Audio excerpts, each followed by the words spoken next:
Thank you. This is gorgeous. Yeah, that's so different than Harvard. Sort of where I flew to when I was 5 months old, and grew up there. Was raised in a Jewish family with, Jewish values and with a lot of Jewish traditions.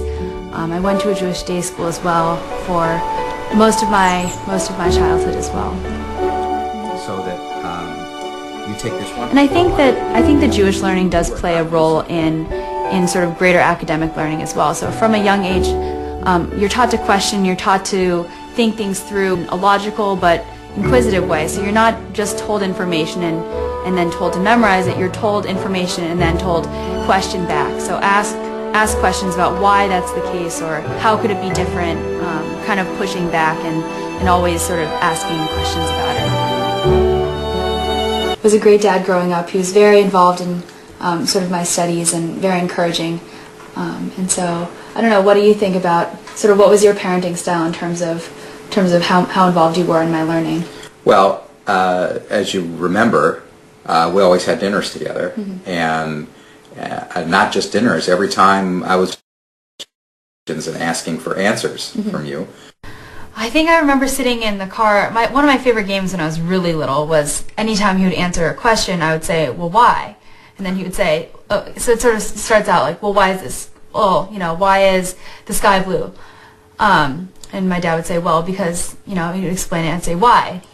It needs to keep going, and one always needs to be exploring the why of things. That even though we think there is an answer, and that answer may satisfy us, there is still a why that goes beyond it, because nothing remains static in the world. Things change. 특히 그들의 공부 방식은 유태인 문화 코드의 가장 중요한 부분이다. What about Jewish culture may have been? I really hate memorization. One of the reasons that I decided to be a math major is because I thought that you wouldn't have to remember anything as long as you understood the basic concepts. And there's a lot you can learn about yourself through other people, and there's a lot you can learn about other people from other people. And I mean, that's absolutely it. It's my favorite approach to learning is discussion. You're always asking, why is it this way? Why is it not that way? And what is really at the root of what we're trying to learn here is something that I personally have carried over into other fields. 이곳에 위치한 유태인의 도서관, 예시바. 종교와 문화에서 비롯된 유태인들의 공부 방식을 가장 잘 엿볼 수 있는 공간이다.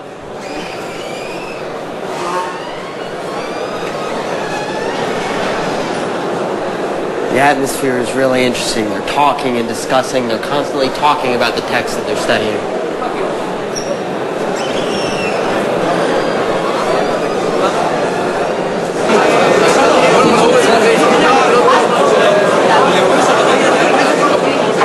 예시바의 내부는 이곳이 도서관이라는 사실이 믿기지 않을 만큼 시끄러웠다.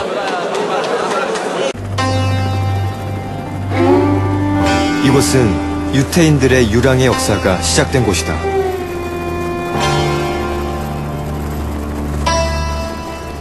(2000년) 전 유태인들은 이곳에서 2년 넘게 로마군에 맞서 최후의 항전을 벌였고 살아남은 자들은 전 세계로 뿔뿔이 흩어졌다. This is really an incredible place.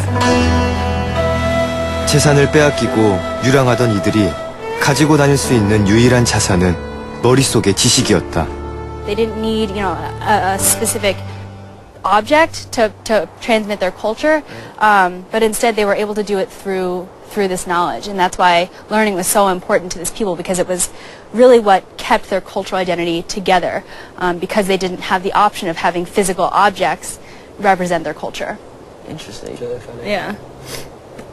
눈에 보이지 않는, Yeah. 그래서 누구도 빼앗아갈 수 없는 지식. 유태인들에게 공부란 어떤 상황에서도 살아남을 수 있는 유일한 생존 전략이었다.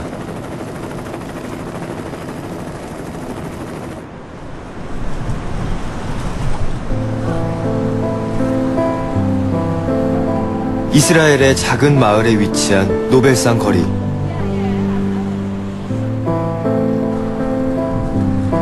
끝이 보이지 않을 만큼 길게 늘어선 200여 개의 석상에는 노벨상을 수상한 유태인들의 이름이 새겨져 있다. Means for sanctifying life, the one radical solution is real peace. Oh, that's awesome. 천재 물리학자 아인슈타인을 비롯해 수많은 유태인들이 인류 문명 발전에 결정적인 공헌을 해왔다. 역설적이게도 그들의 비극적인 역사는 유태인들의 공부 능력을 향상시켰고 놀라운 성과로 이어졌다.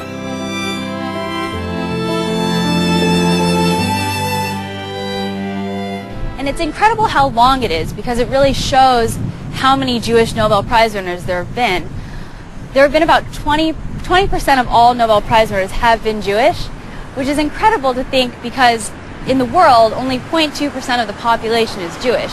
And that difference in percentages is pretty incredible. Yeah.